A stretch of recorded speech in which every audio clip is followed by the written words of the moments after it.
Hi అండి. నమస్తే. సృష్టి మూడవ భాగం.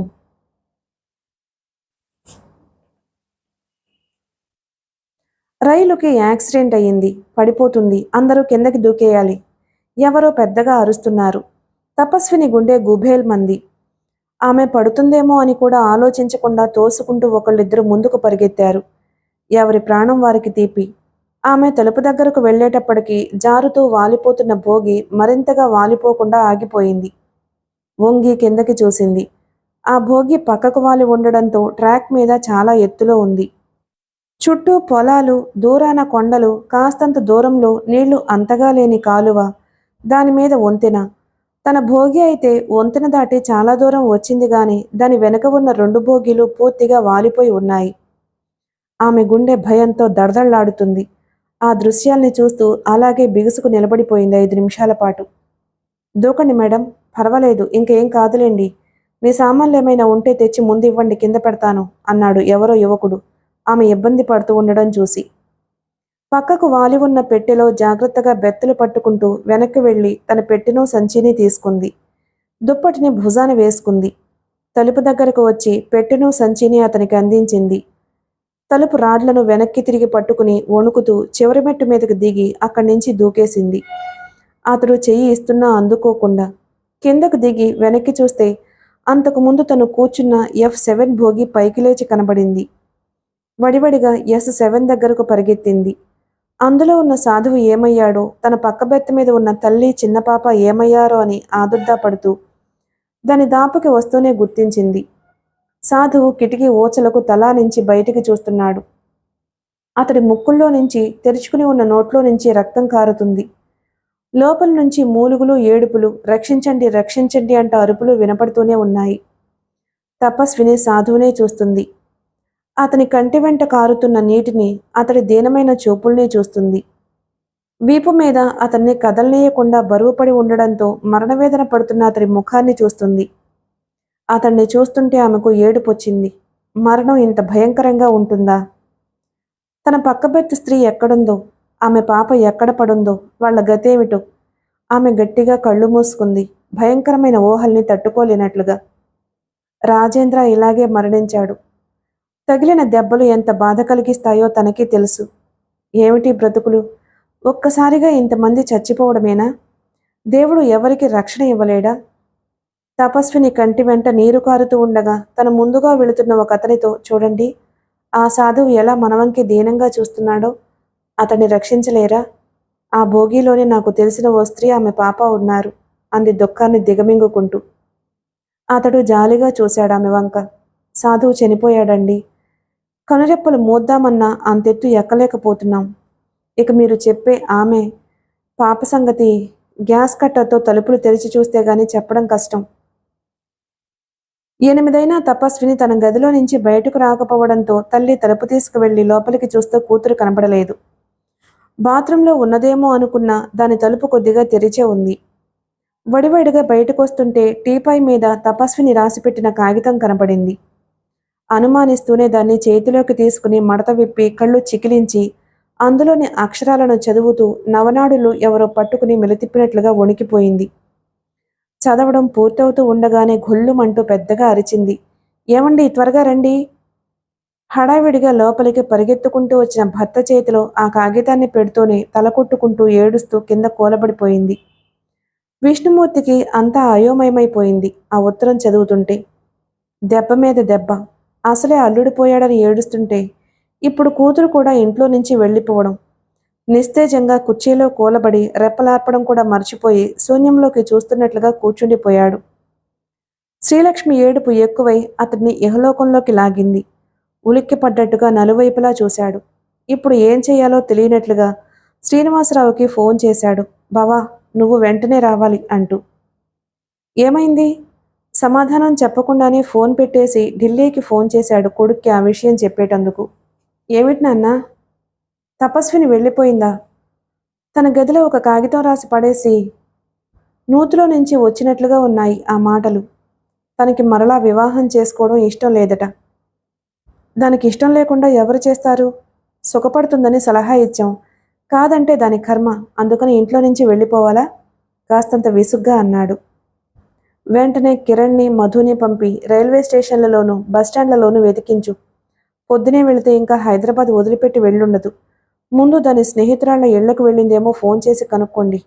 మధ్యాహ్నం దాకా ఏ ఫలితమూ లేకపోతే అన్ని టీవీ ఛానల్స్లోనూ దాని ఫోటోతో సహా ఇచ్చి వివాహం మాట ఇక తలపెట్టం, ఇంటికి రమ్మని ప్రకటించండి. నేను సాయంత్రం ఫ్లైట్లో లతను తీసుకుని వస్తాను. గాభరా పడబోకు. అదేమీ చిన్నపిల్ల కాదులే. నువ్వు భయపడితే అమ్మ మరీ భయపడుతుంది. తరువాత గంటలోనే బంధువులంతా ఒక్కొక్కరే ఆ విషయం తెలుసుకుని రాసాగారు. శ్రీనివాసరావు, చంద్రశేఖరరావులే మధుని, కిరణ్ని అన్ని వైపులకి పంపించారు. సులోచన, శైలజ, రాణి వచ్చారు. తెలిసిన స్నేహితురాలందరినీ కనుక్కోవడం మొదలుపెట్టారు ఫోన్ల మీద. 5 గంటలు అవుతూ ఉండగా రాజమండ్రి నుంచి రిలీవ్ ట్రైన్ వచ్చింది. డాక్టర్లని, వర్కర్స్ని తీసుకుని క్రేన్తో సహా. వెంటనే పనివాళ్లు క్రేన్ సాయంతో S7 భోగి కిటికీల దాకా వెళ్లి గ్యాస్ కట్టర్స్తో వాటి ఊచలు కట్ చేయసాగారు. కొందరు క్షతగాత్రుల్ని తీసుకుని వెళ్లి అవతల లైన్ మీద ఉన్న రిలీఫ్ ట్రైన్లోకి ఎక్కిస్తున్నారు. అక్కడ డాక్టర్లు ఫస్ట్ ఎయిడ్ సామాగ్రితో తయారుగా ఉండడంతో నడవలేని వాళ్లను స్ట్రెక్చర్ మీద తీసుకువెళ్తున్నారు. లోపల 30 మంది దాకా పాసింజర్స్ ఉన్నారు. అందులో నుంచి ప్రాణాలతో బయటపడింది 10 మంది. అప్పటికే చనిపోయిన వారిని ఒక్కొక్కరిని బయటకు తీసుకురావడం మొదలుపెట్టడంతో గుడ్లప్పగించి ఆ తలుపు వంకే చూస్తుంది తపస్విని. అందులో నుంచి బయటకు వస్తున్న తోటి ప్రయాణికురాలి శవం చూస్తూనే విలవిల్లాడింది. తల తప్ప ఆమె శరీరమంతా నుజ్జునుజ్జైనట్లే ఉంది. చూడలేక కళ్ళు మూసుకుంది. కిటికీలోంచి బయటకు చూస్తున్నట్టుగా ఉన్న సాధువు శవం కూడా కిందకు దించబడింది. తరువాత పాప.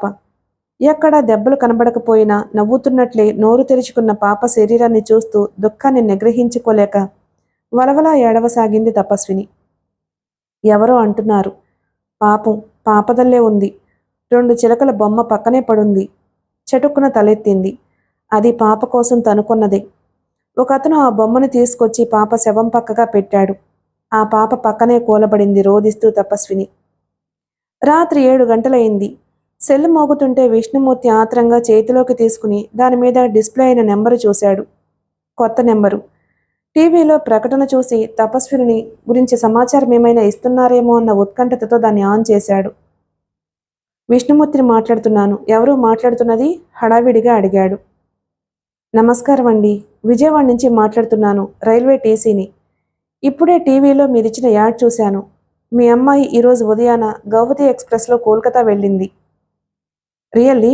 Thank you.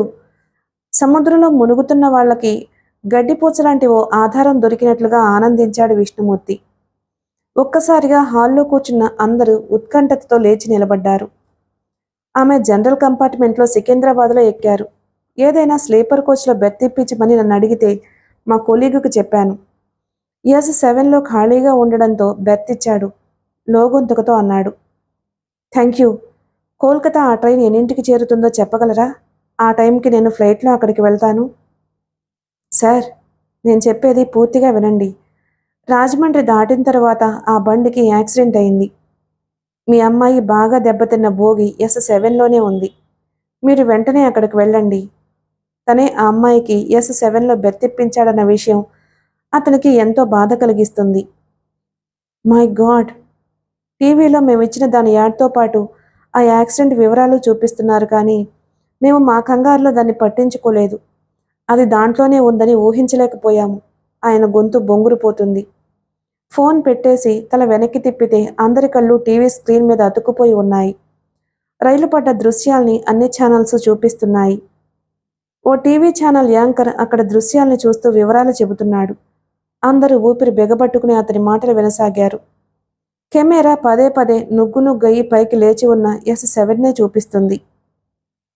విజయవాడ నుంచి ఫోన్ చేసిన టీసీ తపస్వినికి S7లోనే బెర్తిచ్చారని చెప్పిన విషయం మనసులో మెదులుతూ ఉండగా మై గాడ్ అంటూ అరిచాడు విష్ణుమూర్తి.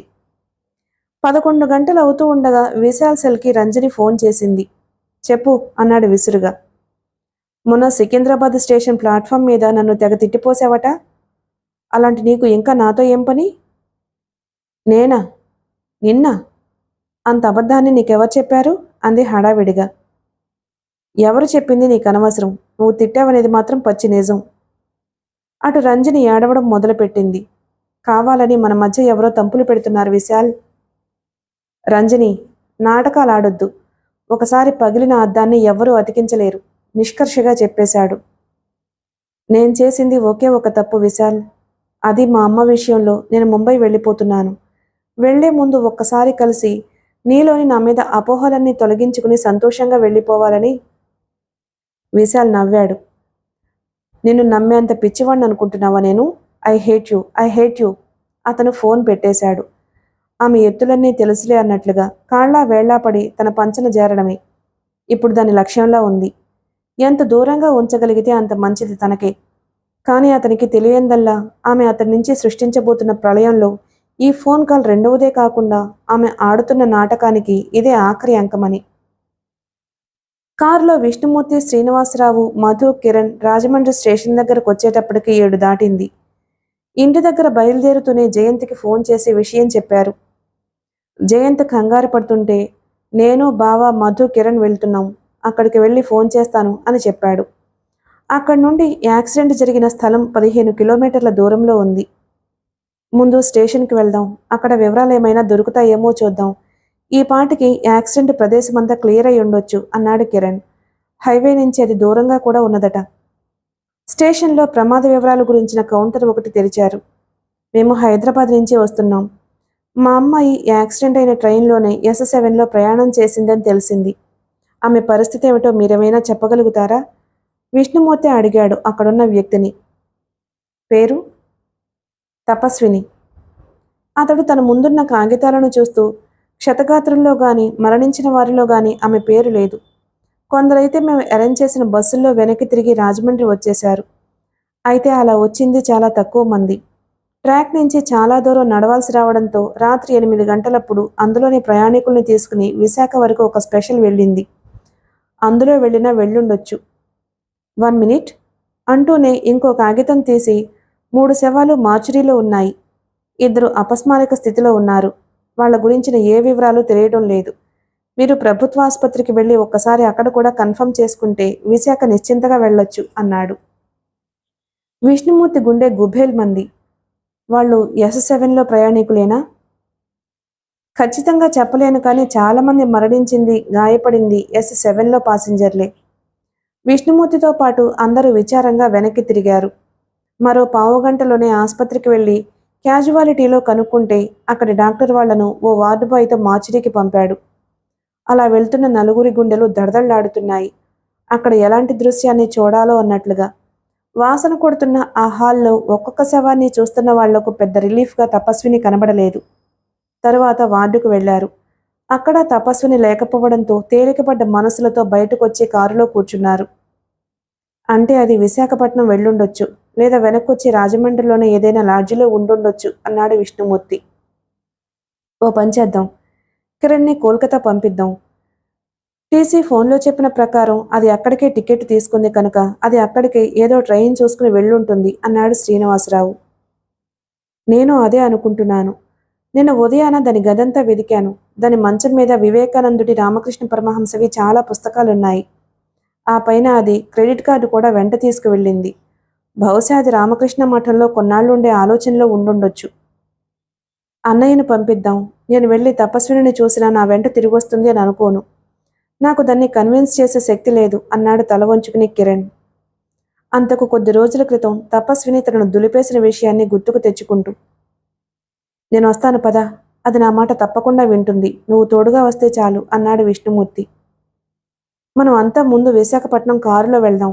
ఇక్కడి నుంచి 4 గంటలే ప్రయాణం అంటున్నారు కదా. భోజనం చేసి బయలుదేరితే 5లోపు అక్కడికి చేరతాం. బై ఛాన్స్ అది స్టేషన్లోనే కనబడితే మనం మన కారులోనే తీసుకుని హైదరాబాద్ వెళ్ళిపోవచ్చు. మధ్యాహ్నం 12 అయింది. విశాల్ స్నేహితుడు శ్రీధర్ దిల్సుఖ్ నగర్లో ఒక సూపర్ స్పెషాలిటీ హాస్పిటల్ లాంజ్లో తండ్రి మరణించడంతో దిగులుగా కూర్చుని ఉన్నాడు.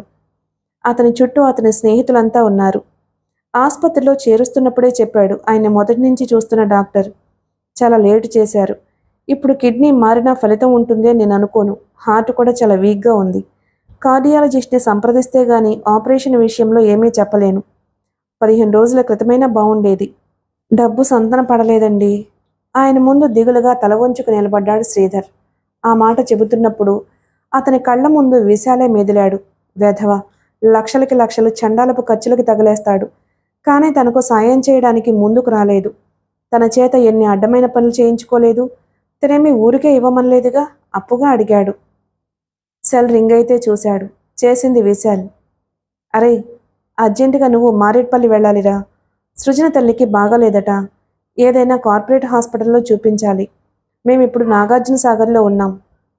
తల్లి దగ్గర నుంచి ఫోన్ రావడంతో సృజన ఏడుస్తుంది. మా నాన్న పోయారు. నేను టెన్షన్లో ఉన్నాను. ఇప్పుడు నా వల్ల కాదు.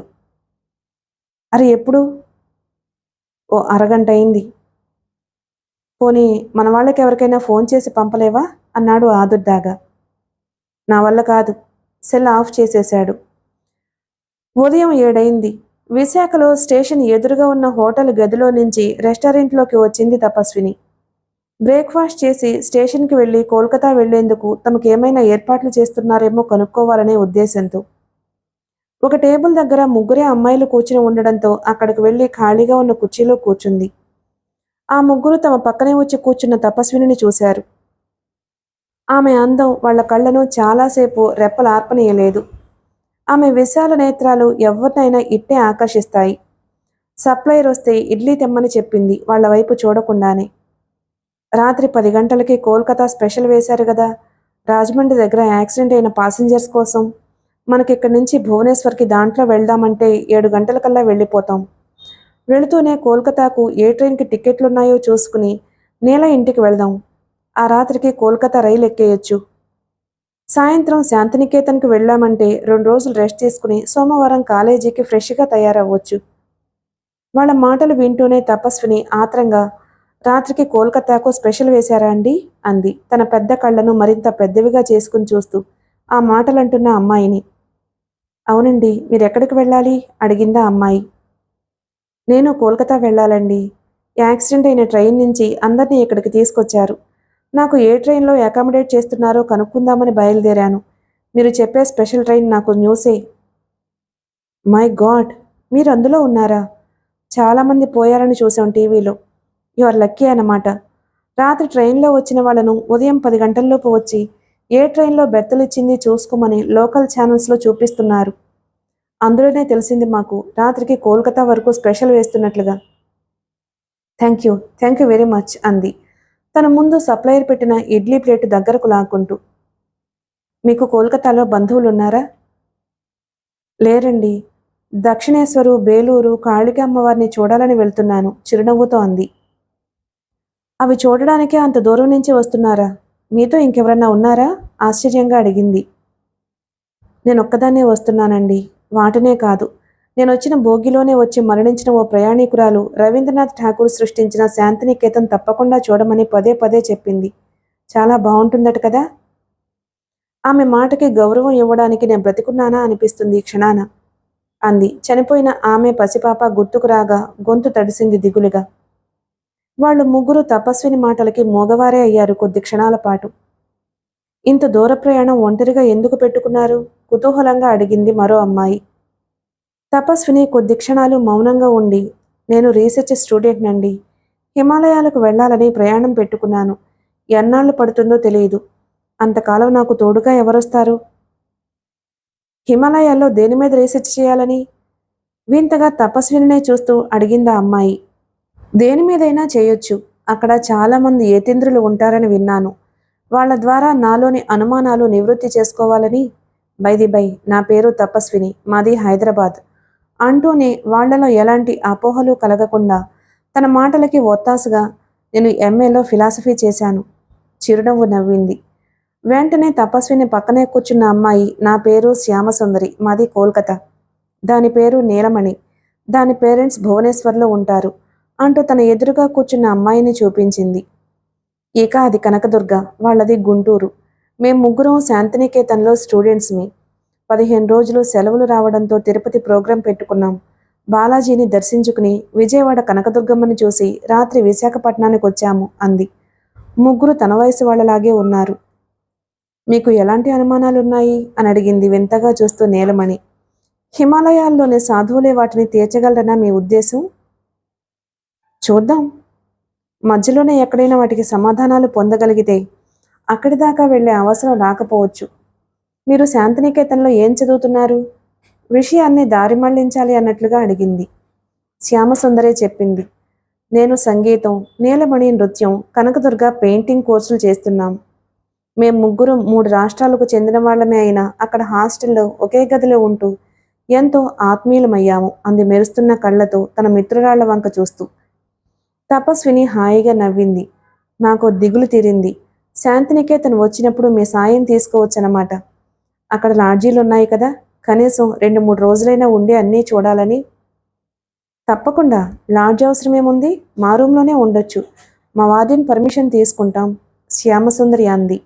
అంత అందమైన తపస్విని తమ గదిలో ఉండడమే తమకు గర్వకారణం అన్నట్టుగా. మీ ప్రోగ్రాం ఏమిటి? కుతూహలంగా అడిగింది తపస్విని. ఇప్పుడు సింహాచలం వెళ్లాలని, అక్కడి నుంచి బొర్రా కేవ్స్, అరకు వ్యాలీ చూసి రాత్రికల్లా తిరిగొచ్చి కోల్కతా స్పెషల్ ఎక్కేయాలని. మధ్యలో భువనేశ్వర్లో దిగి నేల ఇంటికి వెళ్ళాలి, శ్యామసుందరే చెప్పింది. ఇంకేమీ ఆలోచించలేదు తపస్విని. వాళ్ళు తనకి తోడుగా ఉంటామంటున్నప్పుడు ఎందుకు కాదు అనాలో ఆమెకు అర్థం కాలేదు. లేచి నిలబడుతూ ఓకే పదండి, నేను రెడీ అంది ఉత్సాహంగా. తపస్విని సింహాచలంలో దైవదర్శనం చేసుకున్న సమయంలో తన తండ్రి మిగతా వాళ్లతో కలిసి తన కోసం రాజమండ్రి నుంచి కారులో బయలుదేరుతున్నాడు అనే విషయాన్ని ఊహించలేకపోయింది. తెలతెలవారుతూ ఉండగా కాలింగ్ బెల్ మోగింది. పొద్దున్నే గేటు తాళం తీయకముందే ఎవరొచ్చారా అన్నట్టుగా విశాలాక్షి డబుల్ కాట్ మంచం మేంచి లేచింది. రాత్రి భర్త జగదీశ్వరరావు 12 గంటలప్పుడు ఇంటికి మామూలుగా ఎప్పుడూ వచ్చినట్లే వచ్చాడు. 8 అయితే గాని పనివాళ్లు రారు. కొడుకు విశాల్ ఇంటికొస్తే పైన గదిలోనే పడుకుంటాడు. మెయిన్ తలుపు తెరిచి తొంగి చూసింది. గేటు దగ్గర ఎవరో 2 నిల్చుని ఉన్నారు. తను అంతకు ముందు చూసిన వాళ్ళు కారు. తలుపుకి వెనక పక్కగా తగిలించి ఉన్న తాళం చెవి తీసుకుని గేటు దగ్గరకొచ్చి తాళం తీసి రండి అంటూ వెనక్కి తిరిగింది. వెనగ్గా ఆ 2 ఆమెను అనుసరించారు. ఆమె లోపలికి వస్తూనే మీరు కూర్చోండి, వారు నిద్రపోతున్నారు, లేపుతాను అంటూ వెనక్కి తిరిగింది. మీ పేరు అని అడుగుదామన్నట్టుగా నోరు తెరుస్తూనే గమనించింది. వాళ్ళిద్దరు వెనగ్గా ఇంకో 5-6 ఉన్నారు. మరో ప్రశ్న వేయకుండా వడివడిగా బెడ్రూంలోకి వెళ్లి భర్తను లేపింది. మీకోసం ఎవరో చాలామంది వచ్చారు. జగదీశ్వరరావు చిరాగ్గా భార్య వంక చూస్తూ విసురుగా మంచం మేంచి లేచి పెద్ద పెద్ద అంగలతో బయటకొచ్చాడు. చెప్పండి, ఏం కావాలి? ఆఫీస్లో కలవచ్చు కదా, ఇంటి దగ్గర డిస్టర్బ్ చేయడం దేనికి అన్నాడు అసహనంగా. వచ్చిన ఆయన జగదీశ్వరరావుని చూస్తూనే లేచి నిలబడి చేయి చాస్తూ వీఆర్ ఫ్రమ్ ఏసీబీ. మాకు మీ ఇంటిని రైడ్ చేయమని ఇన్స్ట్రక్షన్స్ వచ్చాయి. ప్లీజ్ కోఆపరేట్ అన్నాడు చిరునవ్వుతో. సింహాచలం కొండ మీద చందనంతో కప్పబడిన ఉగ్రనరసింహుణ్ణి దర్శించుకుని నలుగురు బయటకు వచ్చేటప్పటికి 10 గంటలయింది. కారు అరకలోయ వైపు బయలుదేరింది. ఒరియాలో అరకు అంటే ఎర్రమట్టి అని, ఆ మట్టితో కూడిన లోయ కాబట్టే దాన్ని అరకులోయ అన్నారు. విశాఖపట్నం నుంచి 110 కిలోమీటర్ల దూరంలో ఉంది. ఇది ఒక విధంగా మధ్యతరగతి ప్రజలకు ఊటీ లాంటిది. కారు ఘాట్ రోడ్లో పల్లంలోకి దిగుతూ ఉండగా రోడ్డు మీద పరిగెడుతున్న కుందేళ్లను చూస్తూ చప్పట్లు కొట్టింది శ్యామసుందరి. ఓహ్, చూడండి చూడండి అంటూ. కనకదుర్గ చేతిలోని కెమెరా ఆగకుండా ఆ దృశ్యాలను చిత్రీకరిస్తూనే ఉంది. వాళ్ళు బొర్రా కేవ్స్ దగ్గరకు వెళ్లేటప్పటికి 12 గంటలైంది. అది చూసి అరకు వెళ్లేటప్పటికి 3 గంటలైంది. అక్కడ సంత జరుగుతుంది. ప్రధాన రహదారంతా అటూ ఇటూ దుకాణాలతో నిండి ఉంది. అంతా గిరిజనులే. ఆ ప్రాంతంలో దొరికే వస్తువులే ఎక్కువగా ఉన్నాయి. అక్కడ నుండి వారి తిరుగు ప్రయాణం 5ంటికి మొదలైంది. వాళ్ళు వెళ్లాల్సిన కలకత్తా స్పెషల్ 10 గంటలకు. టైం చాలదేమో అని కంగారు పడుతుంటే డ్రైవర్ వాళ్లను లాడ్జిలో 9 గంటలకల్లా దించుతానని ధైర్యం చెప్పాడు. సాయంత్రం 6 గంటలవుతుంది. విష్ణుమూర్తి, శ్రీనివాసరావు, మధు, కిరణ్ విశాఖ వచ్చేటప్పటికి పిఎన్ఆర్ నెంబర్ చెప్పండి అన్నాడు కంప్యూటర్లో చూస్తూ స్టేషన్ కౌంటర్లో ఉన్నతను. తెలీదండి. రాజమండ్రి దగ్గర యాక్సిడెంట్ అయిన ట్రైన్ నుంచి రాత్రి స్పెషల్లో ఇక్కడికి వచ్చినట్లు తెలిసింది. టికెట్ నంబరు మా దగ్గర లేదు అన్నాడు విష్ణుమూర్తి. ఒక్క నిమిషం ఆగండి అంటూ డ్రాయర్ సొరుగులోంచి కొన్ని కాగితాలు బయటకు తీశాడు. పేరేమిటన్నారు? తపస్విని. అతడు కాగితాలు తిప్పుతూ ఇప్పటికే కొందరిని 2 రైళ్లలో అకామిడేట్ చేశాము, చూస్తాను ఎందులో అయినా వెళ్లారేమో ఆమె అంటూనే చెన్నై హౌరాలో లేదు, యశ్వంత్పూర్ హౌరాలో లేదు, ఇక మిగిలింది 10 గంటల స్పెషల్ ట్రైనే. 8ంటికి రండి, అప్పటికి చార్ట్ వస్తుంది, చూసి చెబుతాను అన్నాడు. బయటకు వచ్చేస్తూ ఒక పని ఎందుకు చేయకూడదు? ఆ స్పెషల్లోనే ఖాళీలుంటే మనిద్దరికీ తీసుకుందాం. అది కనబడితే క్యాన్సిల్ చేసుకుని వెనక్కి వెళ్ళిపోవచ్చు. లేదా దాంట్లోనే వెళ్ళి కోల్కతాలో ప్రయత్నిద్దాం అన్నాడు విష్ణుమూర్తి కిరణ్తో. తరువాత మనం వెళ్దామన్నా వేరే ట్రైన్స్ రిజర్వేషన్ దొరకాలి కదా. ఆయన సలహా నచ్చగా కిరణ్ వెళ్ళి టికెట్లు తీసుకొచ్చాడు. స్పెషల్ అవ్వడంతో బెర్తులు దొరికాయి. ట్రైన్ వచ్చే టైంకి మనం ప్లాట్ఫామ్ మీద ఉండొద్దు. మనల్ని చూసి అది మనసు మార్చుకుని రైలెక్కకుండా వెళ్ళిపోవచ్చు. అందుకే బావా, నువ్వు మధు హోటల్లోనే ఉండిపోండి. నేను కిరణ్ చాట్లో దానికి ఏ బోగీలో బెర్తిచ్చింది చూసి మాకిచ్చిన బోగీలో మేం కూర్చుని బండి బయలుదేరిన తర్వాత దాని బోగీలోకి వెళ్తాం. అప్పుడు అది ఇంకా తప్పించుకోలేదు అన్నాడు. ఏ విషయమో నీకు ఫోన్ చేస్తాను. ఇంకోటి కూడా, అది ఇక్కడ కనపడకపోయినా మేం కోల్కతా వెళతాం. వెళ్ళి బేలూరులోనూ దక్షిణేశ్వర్లోనూ వెతుకుతాం. విష్ణుమూర్తికి ఏం చెయ్యాలో ఎలా చెయ్యాలో తెలియనట్లుగా రకరకాల ఆలోచనలతో సతమతమైపోతున్నాడు. కొడుక్కి ఫోన్ చేశాడు. జయంత్, అదిరా సంగతి. రేపు సాయంత్రానికి నువ్వు కోల్కతా వస్తే బాగుంటుంది.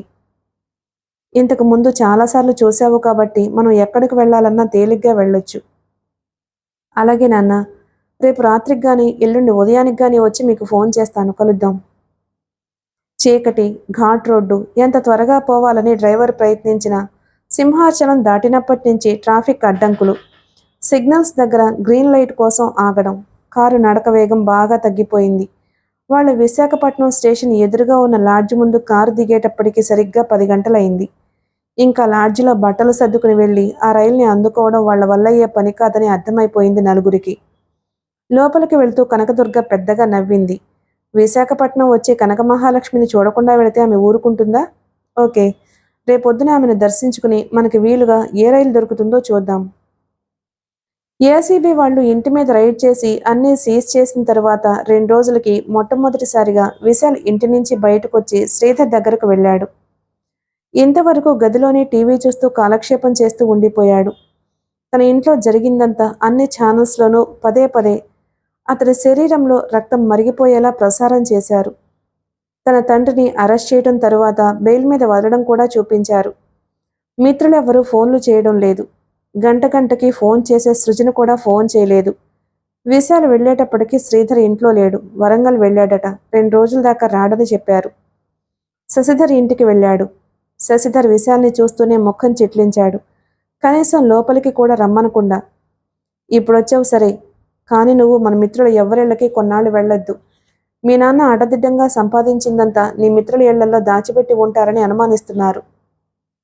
నువ్వు రావడం గమనించారో మా అందరి ఇళ్ల మీద కూడా దాడి చేయొచ్చు అన్నాడు శశిధర్ నేల చూపులతో.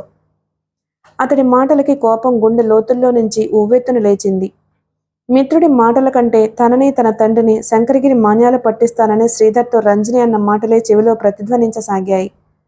పిడికిళ్ళు బిగుసుకుపోయాయి. ముఖం రక్తవర్ణం దాల్చింది.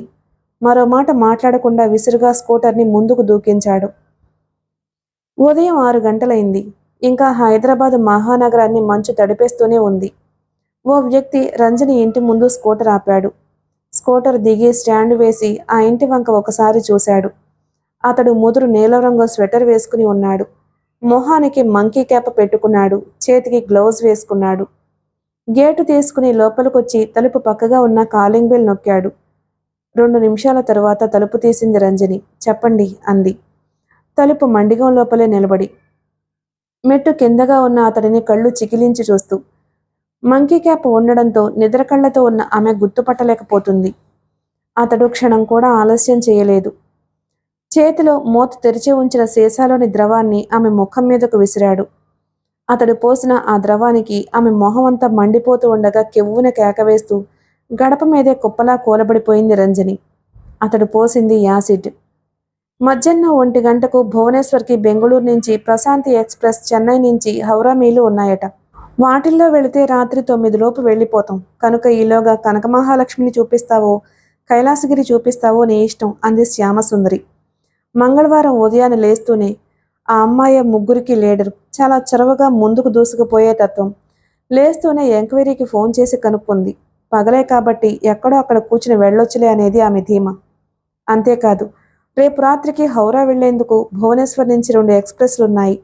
మీ నాన్నకి ఫోన్ చేసి వెంటనే స్టేషన్కి వెళ్ళి మన నలుగురికి టికెట్లు దేంట్లో వీలుంటే దాంట్లో తీసుకోమని చెప్పు. తత్కాల్లో అయినా సరే. మన పేర్లు, వయసు కూడా వివరంగా చెప్పు చెప్పింది శ్యామసుందరి. ఉదయం 8 కారులో బయలుదేరి కనక మహాలక్ష్మి గుడికి వెళ్లారు. నీలమణి కనకదుర్గ ముందు అమ్మవారిని దర్శించుకుని అమ్మవారి పాదాల దగ్గరున్న కుంకుమ తీసి ముఖాన్ని పెట్టుకున్నారు. తరువాత తపస్విని నమస్కరించి ముందుకు అడుగు వేసింది. వెనక ఉన్న శ్యామసుందరి అమ్మవారి కుంకుమ తీసుకుని పెట్టుకుంటూ, తపస్విని గారు అంటూ ఆమె మెడ వెనక్కి తిప్పగానే, అదేమిటి అమ్మవారి కుంకుమ తీసుకోకుండానే వెళ్ళిపోతున్నారు అంటూ చేతిలోని కుంకుమను ఆమె నుదుట పెట్టింది. కలవరపాటుతో చూసింది తపస్విని శ్యామసుందరి వైపు. చటుక్కున ముఖాన్ని తిప్పుకుని ముందుకు వెళ్ళిపోయింది. అలా వెళుతున్న ఆమెనే చూస్తూ ఆమెకు కుంకుమ పెట్టుకోవడం ఇష్టం లేదేమో, అందుకే స్టిక్కరే పెట్టుకుంది అనుకుంది శ్యాము. ఏ దుర్గా, తపస్విని నీలాగే కాస్త పర్వెట్టెడ్లా ఉందే. కనక మహాలక్ష్మి గుళ్ళో అమ్మవారి కుంకుమతో బొట్టు పెడితే ఇబ్బందిగా చూసింది. ఇప్పుడు ఆ వెధవకి 10 రూపాయలు ఇచ్చింది అంది నవ్వుతూ శ్యామసుందరి. లాడ్జిలోకి వెళుతూనే భోజనం చేసి 12:30 కల్లా రూమ్లో ఖాళీ చేసి స్టేషన్కి వెళ్లారా నలుగురు. మంగళవారం మధ్యాహ్నం 2 గంటలప్పుడు హౌరా స్టేషన్లో విష్ణుమూర్తి, కిరణ్ దిగారు. స్టేషన్లో రిటైర్మెంట్ రూమ్స్లోనే గది దొరకడంతో స్నానాలు చేసి క్యాంటీన్లో దొరికినవి తిని బయటకు బయలుదేరదాం అనుకుంటుండగా జయంత్ నుంచి కాలొచ్చింది. నాకు ఈరోజు ఫ్లైట్కి టికెట్లు దొరకలేదు నాన్న, రేపు ఉదయాన్నే వస్తున్నాను, మీరెక్కడ దిగారు? స్టేషన్లోనే గది తీసుకుని ఉన్నాం. ఓకే, నేను 9 కల్లా రూమ్ దగ్గరకు వస్తాను. ఏం చేయాలో అప్పుడు ప్లాన్ చేద్దాం. మేమిప్పుడు దక్షిణేశ్వర్కి వెళ్దామని అనుకుంటున్నాం. దాందే ముందు వెళ్ళండి. వాళ్ళు బయటకు వచ్చారు. వెళ్ళినా ఎక్కడని ఎవరినని అడగాలి అనేది వాళ్లకు అంతుపట్టని ప్రశ్న.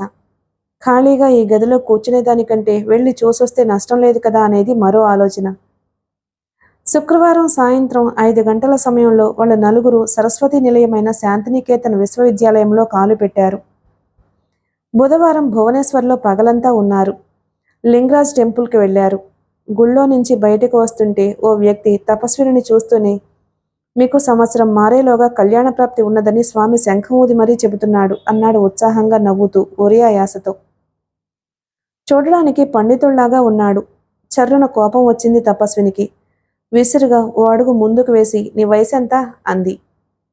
అతడు నవ్వు ముఖంతోనే 46 అన్నాడు. కష్టపడి పనిచేసి తిండికి సరిపడా సంపాదించుకోలేవా అంది విసురుగా. ఎందుకు ఈ వెధవేషాలు? ఆమె మాటలకి కోపం తెచ్చుకోకుండానే అనునయంగా, ఇది శివుడాజ్ఞ, మీ కళ్యాణం తప్పదు, దిగులు చెందొద్దు అన్నాడు అదే ధీమాతో, అదే నవ్వు ముఖంతో. ఎందుకు పనికిరాని కబుర్లతో జనాన్ని మోసం చేస్తున్నావు, జాగ్రత్త అంది కోపంగా. ఇక అక్కడ ఒక క్షణం కూడా ఉండకూడదు అన్నట్టుగా వడివడిగా అడుగులు బయటకు వేసింది.